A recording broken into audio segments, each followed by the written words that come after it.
Dram द्रीम द्रावैद्राव्य नमोर्ती भगवते श्रीमते टट परम पूज्य संत शिरोमणी आचार्य भगवान विद्यासागर जी महाराज समस्त शिष्य वर्गस्य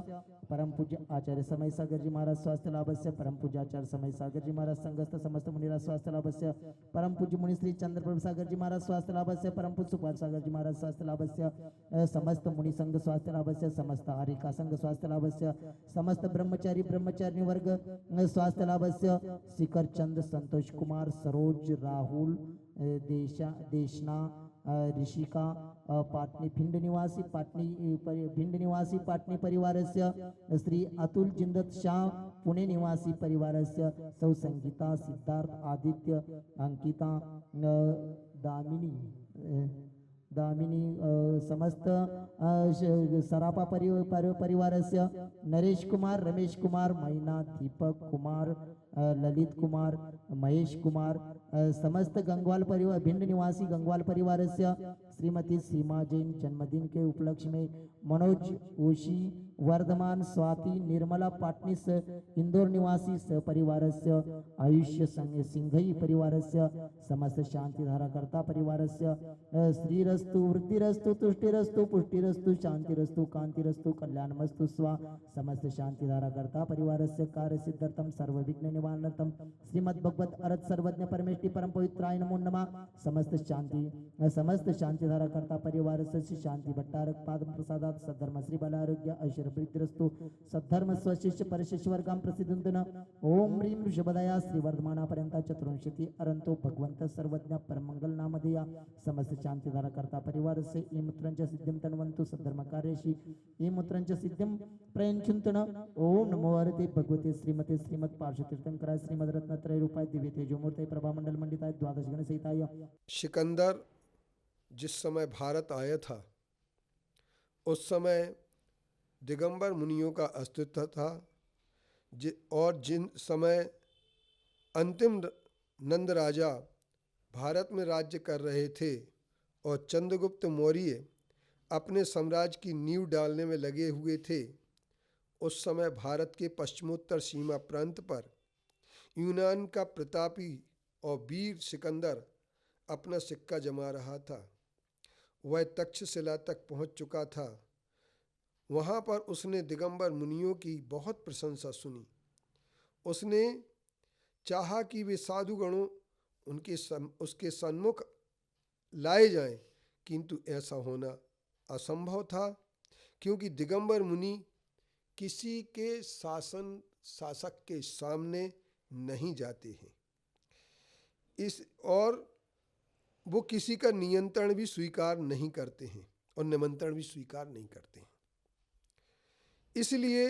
उस पर सिकंदर ने अपने एक दूत को जब अंशकृतस था उसके पास भेजा, उसने देखा तक्षशिला के उद्यान में बहुत से नग्न मुनि तपस्या कर रहे हैं। उनमें से एक कल्याण मुनि से उसकी बातचीत होती रही थी। मुनि कल्याण जी ने अंशकृतस से कहा था कि यदि तुम हमारे तप का रहस्य समझना चाहते हो तो तुम हमारी तरह दिगंबर मुनि रूप में हो जाओ।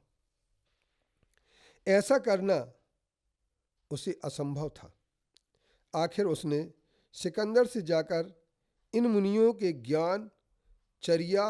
और इनकी प्रशंसनीय बातों को सिकंदर से जाकर के कहा। सिकंदर बहुत प्रभावित हुआ और उसने चाहा कि इनके ज्ञान, ध्यान और तप के प्रकाश से मेरे देश में भी पहुँचे। उसकी इस शुभकामना को मुनि कल्याण ने पूरा किया और जब सिकंदर सेना सहित यूनान को लौट रहा था तो मुनि कल्याण उसके साथ हो लिए थे, किंतु ईरान में ही उनका देहावसान हो गया था। अपना अंत समय जानकर उन्होंने सल्लेखना व्रत का धारण कर, सल्लेखना व्रत को स्वीकार कर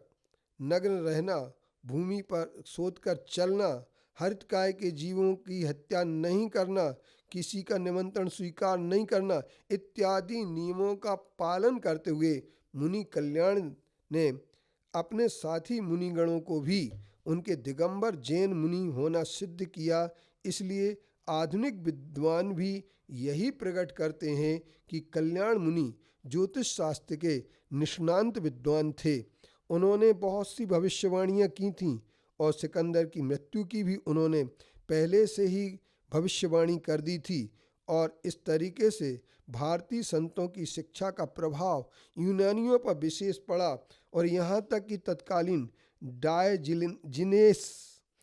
डायजिनेस नामक यूनानी तत्ववेत्ता ने दिगंबर भेष धारण किया था और यूनानियों ने नग्न मूर्तियाँ भी बनवाई थीं। यूनानी लेखक इस दिगंबर मुनियों के विषय में खूब लिखा गया है